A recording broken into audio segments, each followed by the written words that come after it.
খাজা বাবা ফরমাইলেন, এই টাকাটা দুজারই, এই টাকাটা দুজার নামে জমা রাখি। দুজা একজন অলি আল্লাহ, তার ওসিলায় প্রথমেই লক্ষ কোটি কদম বসি জানাই আমার মহান মুর্শিদপুরি বাবাজানের কদম মোবারকে। সকল জাকের ভাই বোনদের প্রতি আমার ভক্তিপূর্ণ সালাম। আসসালামু আলাইকুম ওয়া রাহমাতুল্লাহি ওয়া বারাকাতুহু। মোহাম্মদ রফিকুল ইসলাম এবং মোহাম্মদ আমজাদ হোসেন, গ্রাম হাতি আগলা, পোস্ট অফিস কুসুমহাটি, থানা ও জেলা শেরপুর। একই গ্রামের এই দুই জাকের ভাই বলেন, মুর্শিদপুর দরবারে জমি ক্রয়ের বৎসরখানিক আগে আমরা দুইজন খাজা বাবার সহিত সাক্ষাৎ লাভের উদ্দেশ্যে লালকুটি পাক দরবার শরীফে যে খাজা বাবার সহিত দেখা করি। বিভিন্ন কথা বলার পর খাজা বাবা আমাদের কাছে বর্তমান যেখানে দরবার সেই জমি ও স্থানের এরিয়া সম্বন্ধে বিভিন্ন কথা জিজ্ঞাসাবাদ করেন। উল্লেখিত ভবেশন্তী নামে এক হিন্দু ভদ্রলোক মুর্শিদপুর দরবারের বেশ কিছু জমির মালিক ছিল। সে ওই জমি বিক্রয় নিয়তে খাজা বাবা শম্ভুগঞ্জি রহমাতুল্লাহ আলাইহি হুজুরের কাছে বেশ কয়েকবার এসেছিলেন। সে প্রেক্ষাপটে খাজা বাবা আমাদের কাছে উক্ত আলোচনা করেছিল। শম্ভুগঞ্জি রহমাতুল্লাহ আলাইহি হুজুর পাক আমাদের কাছ থেকে উক্ত জমি বিবরণ সম্মিলিত বিভিন্ন কথা জিজ্ঞাসাবাদের পর উপস্থিত সকলকে লক্ষ্য করে ফরমাইলেন যে, আপনারা মনে রাখবেন, জামালপুর ও শেরপুর মাঝখানে ইমাম সাহেবের বাড়ি হইবে।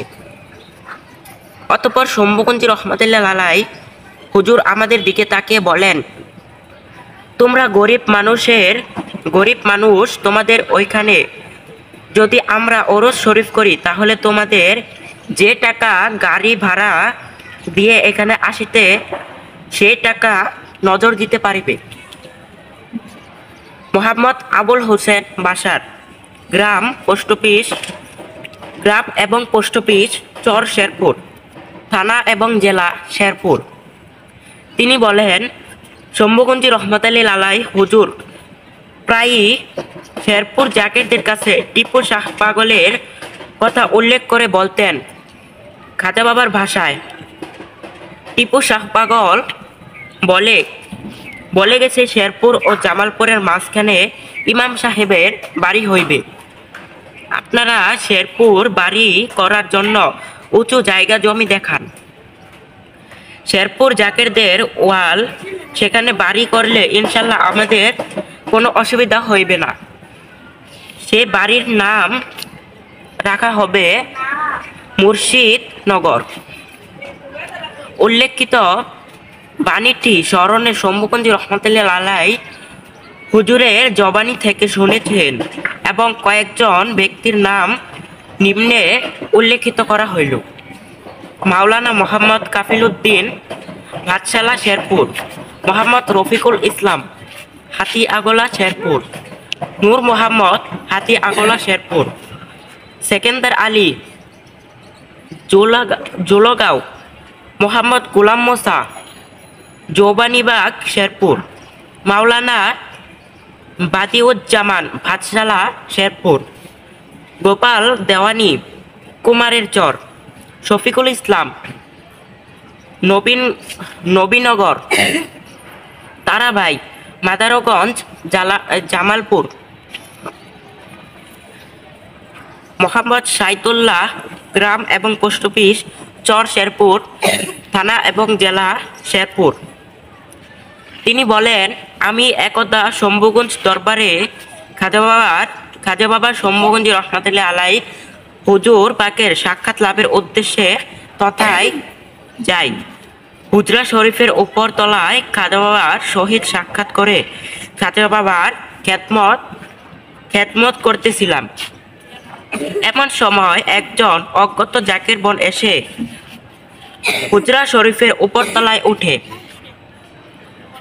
আমাকে লক্ষ্য করে বলল, খলিফা হুজুরকে আমি ওনাকে খুঁজতেছি। আমি সেই জাকের বোনকে জিজ্ঞাসা করলাম, খলিফা হুজুরকে কেন খুঁজতেছেন?